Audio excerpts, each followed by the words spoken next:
历经九生九世，我早已无所畏惧。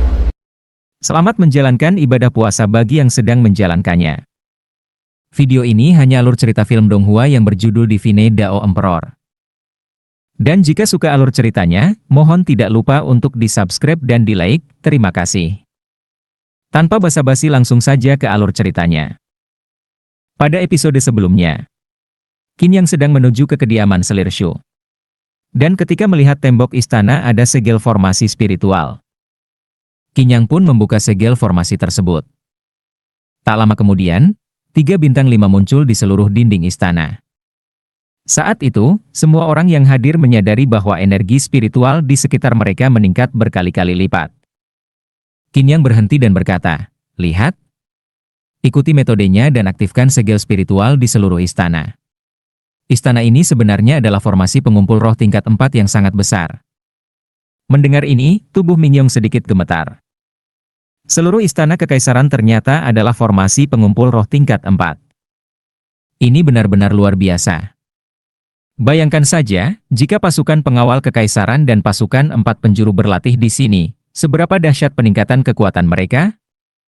Kekuatan nasional Kekaisaran Beiming akan meningkat ke tingkat yang lebih tinggi, benar-benar layak menyandang nama Kekaisaran Beiming. Tubuh Mingyong yang bergetar perlahan mulai tenang, lalu dia berlutut dengan satu lutut, menatap Qin Yang dan berkata, "Terima kasih, Tuan Qin, atas bantuan Anda." "Bangunlah." Qin Yang melambaikan tangannya dan berkata, "Jika kau benar-benar bisa membawa Kekaisaran Beiming menuju kejayaan, itu juga akan membuat leluhurmu bahagia." Qin Yang tidak melanjutkan perkataannya. Melihat Ming Yuan lagi, setidaknya dia tidak perlu dikatakan sebagai guru yang tidak peduli dengan nasib keturunannya. Namun, waktu telah berubah. Dari Kaisar pertama Jiuyo hingga Qin Yang saat ini, sudah berlalu 9 kehidupan dan puluhan ribu tahun. Dia bahkan tidak tahu bagaimana keadaan murid-murid dan cucu-cucunya sekarang. Mungkin saja, beberapa dari mereka telah masuk ke dalam aliansi awan 9 langit. Ming Yu tidak tahu harus berkata apa saat itu. Baru saja, Qin Yang mengatakan bahwa jika ayahnya menyesatkan kerajaan, dia tidak akan ragu untuk membunuhnya. Namun, ayahnya sama sekali tidak marah, malah sekarang berlutut. Sejauh ini, kapan ayahnya pernah berlutut kepada orang lain? Dia adalah seorang kaisar. Mereka terus berjalan perlahan hingga akhirnya tiba di sebuah istana di dalam harem. "Ampun, Yang Mulia. Hamba tidak tahu jika kaisar datang, hamba tidak bisa menyambut dari jauh." Dari dalam istana, seorang wanita cantik berjalan anggun, lalu membungkuk memberi hormat. "Tidak masalah, Permaisuri Shu. Ini adalah Tuan Qin Yang." Mingyong menoleh ke arah Qin Yang, lalu berkata, "Tuan Muda Qin, inilah Permaisuri Shu. Qin Shuyue, keturunan Qin Tianyuan." Qin Yang menatap Qin Shuyue, mengamatinya sejenak, lalu berkata, "Alisnya benar-benar mirip dengan leluhurmu." Mendengar ini, Qin Shuyue tidak tahu harus menjawab apa. Dahulu, keluarga Qin mengikuti keluarga kerajaan Beiming, dan bisa dikatakan sangat berjaya. Saat itu, keluarga kerajaan Beiming masih berbentuk kerajaan, bukan kekaisaran. Kekuatannya beberapa kali lipat lebih besar dibandingkan kekuatan teratas di benua Jiuyo. Ketika Kaisar Mingyong berkuasa, tidak ada yang berani menentang kerajaan Beiming. Pada masa itu, keluarga Qin karena jasanya yang besar hampir setara dengan negara-negara besar, dan semua orang di benua Jiuyo mengenalnya. Namun sekarang, keluarga kerajaan Beiming mengalami kemunduran, dan keluarga Qin bahkan lebih terpuruk. "Masuk dan bicara di dalam." Mingyong mengangguk dan tersenyum. Sejujurnya, bagi keluarga kerajaan Beiming, keluarga Qin sudah tidak dianggap penting lagi.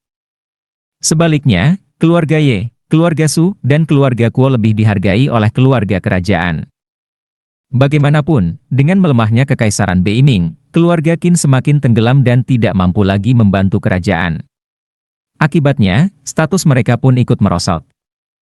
Setelah masuk ke dalam halaman, Qin Yang duduk dengan tenang, sementara yang lain tetap berdiri. Namun, tidak ada satupun dari mereka yang merasa keberatan bahwa Qin Yang duduk sementara mereka berdiri. "Duduklah juga." Qin Yang menatap Qin Shuyue dan tersenyum, "Kebetulan aku punya sesuatu untuk dibicarakan denganmu." "Tuan Qin, silakan katakan." Qin Shuyue cukup berpendidikan dan bijaksana, lalu tersenyum tipis. Saat itu, Qin Yang melirik ke arah orang-orang lain di ruangan itu. Sheng Dengfeng segera mengerti, tertawa, dan berkata, "Tuan Muda Qin, kami akan menunggu di luar." Tanpa ragu, dia segera menarik putranya dan pergi dengan cepat. Ye Ziqing pun segera mengikuti. Hari itu, ketika Qin Yang mengajarkan Yin Yang Yunlin Jue kepada ibunya, dia juga diminta untuk pergi. Mungkin saja, kali ini Qin Yang juga memiliki sesuatu yang sangat penting untuk dibicarakan. Di dalam halaman, hanya tersisa Ming Yong, Ming Yu, dan Qin Shuyue. "Apa yang masih kalian lakukan di sini?" tanya Qin Yang kepada Ming Yong dan Ming Yu. "Ah, oh baiklah, kami juga pergi." Ming Yong segera menarik Ming Yu, lalu mereka berdua pergi. Namun di luar halaman, Sheng Dengfeng semakin bingung ketika melihat bahwa bahkan Ming Yong dan putranya juga diusir keluar. Apa yang sebenarnya sedang terjadi? Sheng Xinrui terdiam. Hari itu, Qin Yang juga mengusir mereka dari kamar Gu Yuehan dan Ye Ziqing, menyisakan hanya 2 orang di dalamnya. Sekarang, hal yang sama terjadi lagi. Jangan-jangan. Wajah Sheng Xinrui tiba-tiba menjadi pucat. Diam-diam, dia melihat ke arah Kaisar Ming Yong dan merasa seolah ada sesuatu yang bersinar di atas kepalanya. Qin Yang, tentu saja, tidak tahu bahwa Sheng Xinrui sedang berpikir buruk tentang dirinya lagi. "Tuan Muda Qin, apa yang ingin Anda katakan?" Qin Shuyue benar-benar bingung. "Aku melihat bahwa segel naga hijau dan segel harimau putih yang dilemparkan oleh Ming Yu adalah 2 segel dari kitab inkarnasi 4 roh, jadi aku merasa penasaran." Begitu Qin Yang berbicara, Qin Shuyue langsung terkejut. Kitab inkarnasi 4 roh adalah keterampilan rahasia keluarga Qin, tidak sembarang orang bisa mengetahuinya. "Tuan Muda, tolong katakan saja langsung." Leluhur keluarga Qin sebenarnya bukan bermarga Qin. Lebih tepatnya, mereka tidak memiliki marga. Dahulu, leluhur keluarga Qin mengikuti Kaisar Ming Yuan dalam peperangan, dari seorang prajurit biasa hingga pejabat besar di perbatasan, tanpa memiliki marga. Suatu hari, leluhurmu bertemu dengan guru leluhur Kaisar Ming Yuan, dan guru tersebut memberikan marga Qin kepadanya. Melihat ekspresi terkejut Qin Shuyue, Qin Yang menggelengkan kepalanya dan tertawa kecil. "Aku hanya berbicara. Seharusnya di rumah leluhur keluarga Qin ada catatan tentang hal ini, jadi anggap saja aku hanya mengoceh." "Bagaimana Tuan Qin tahu semua ini?" "Itu tidak penting." Qin Yang menjawab dengan serius. Dahulu, Qin Tianyuan, leluhur keluarga Qin, adalah seorang jenius. Dia berlatih kitab inkarnasi 4 roh dan kekuatannya melampaui batas yang seharusnya menjadikannya yang terkuat di benua Jiuyo. Secara logika, meskipun kerajaan Beiming mengalami kemunduran, keluargamu masih memiliki kitab inkarnasi 4 roh, jadi seharusnya tidak sampai terpuruk seperti sekarang dan hanya menjadi pengawal di sebuah wilayah kecil. Mendengar ini, Qin Shuyue menghela napas pahit dan berkata, "Sudah ribuan tahun berlalu. Dahulu, keluarga kerajaan Beiming begitu luas, dan banyak teknik spiritual serta senjata spiritual yang hilang. Begitu pula dengan keluarga Qin." "Hilang?" "Ya." Qin Shuyue mengangguk dan menjelaskan, 2 bab terakhir dari kitab inkarnasi 4 roh, yaitu bab Suzaku dan bab Xuanwu, telah hilang selama ribuan tahun. Pantas saja begitu. Qin Yang berpikir sejenak, lalu berkata, "Ambilkan aku pena dan kertas." Meskipun dia tidak tahu apa yang ingin dilakukan Qin Yang, Qin Shuyue tetap mengikuti perintahnya. Setelah kertas terbentang, Qin Yang mulai menulis dengan perlahan. "Kitab inkarnasi 4 roh." Melihat tulisan itu, Qin Shuyue terkejut. Namun, saat Qin Yang mulai menulis lebih lanjut, dia benar-benar tercengang. Qin Yang menuliskan seluruh isi bab naga hijau dan bab harimau putih dengan sangat rinci. Lalu, ia melanjutkan dengan bab Suzaku dan bab Xuanwu, menyelesaikannya satu persatu. Qin Shuyue belum mempraktikannya, jadi dia tidak bisa memastikan apakah ini benar atau tidak. "Selesai." Qin Yang menghela napas lega, menatap gulungan tulisan itu, dan berkata, "Gunakan saja ini. Di dalamnya, aku hanya menuliskan formula dan teknik dasar latihan. Ada beberapa wawasan dan instruksi lebih rinci yang tidak aku tulis." Mendengar ini, Qin Shuyue tampak bingung. Jika Qin Yang memang ingin memberikannya, mengapa tidak menuliskannya secara lengkap? "Ada 2 alasan kenapa aku tidak menuliskannya semua." Qin Yang tersenyum ringan, lalu berkata, "Pertama, jika ini hilang lagi, aku tidak ingin teknik leluhurmu jatuh ke tangan orang lain. Kedua." Qin Yang tertawa kecil, "Karena aku malas, menulis sebanyak ini saja sudah melelahkan." Mendengar ini, Qin Shiyue terdiam sejenak, lalu tanpa sadar tersenyum.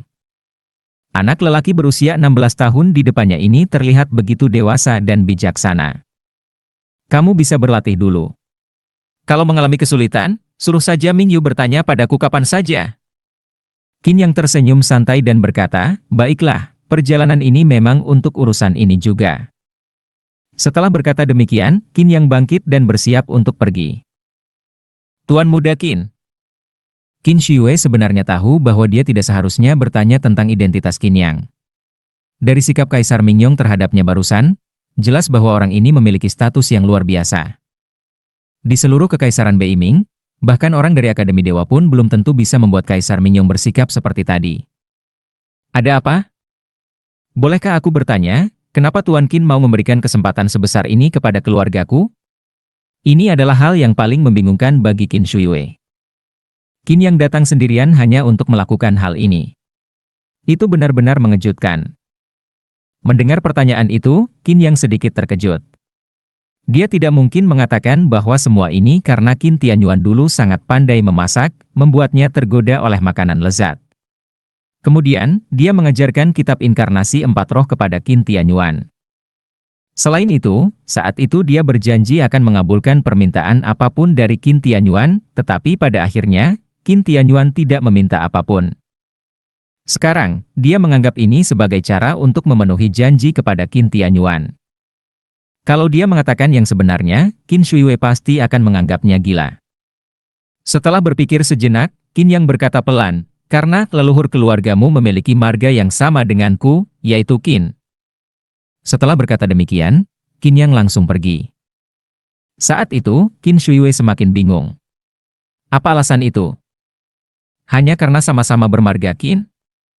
Banyak sekali orang di dunia ini yang bermarga Qin. Namun, saat melihat Qin Yang keluar, Kaisar Mingyong segera maju dengan senyum di wajahnya. "Baiklah, urusanku di sini sudah selesai. Aku harus pergi." Qin Yang melambaikan tangannya dan berkata, "Tak perlu mengantarku.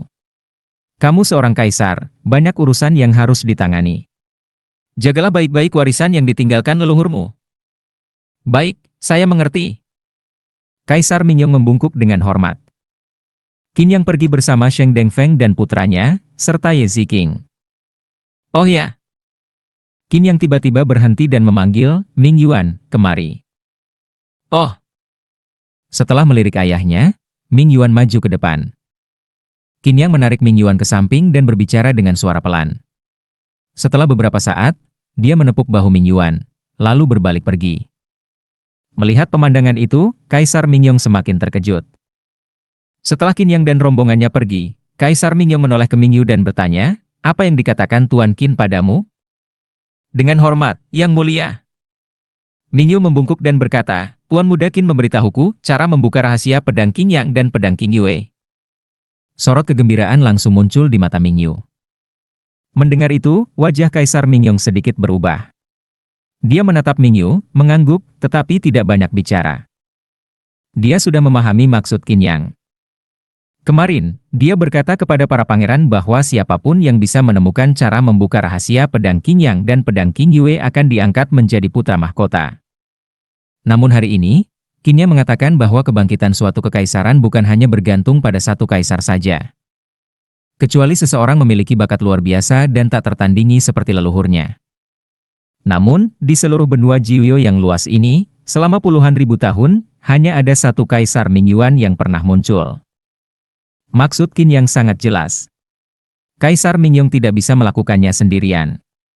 Dia harus membina keturunan yang layak untuk meneruskan tahtanya. Dengan usaha bertahap, kejayaan itu bisa dicapai lagi suatu hari nanti. Dan sekarang, Qin Yang justru memberitahu Ming Yuan cara membuka rahasia pedang Qin Yang dan pedang Qin Yue. Itu berarti Kaisar Mingyong menatap Ming Yuan dengan sorot mata yang lebih tajam. Tampaknya, selama ini dia telah mengabaikan putra yang keduanya ini. Qin Yang sendiri tidak tahu apa yang sedang dipikirkan Kaisar Mingyong. Baginya, alasan dia memberitahu Ming Yuan bukan karena pertimbangan politik, tetapi karena ibunya adalah keturunan keluarga Qin, sedangkan ayahnya adalah keturunan keluarga Ming. Terima kasih sudah menonton videonya. Dan sampai jumpa di episode berikutnya.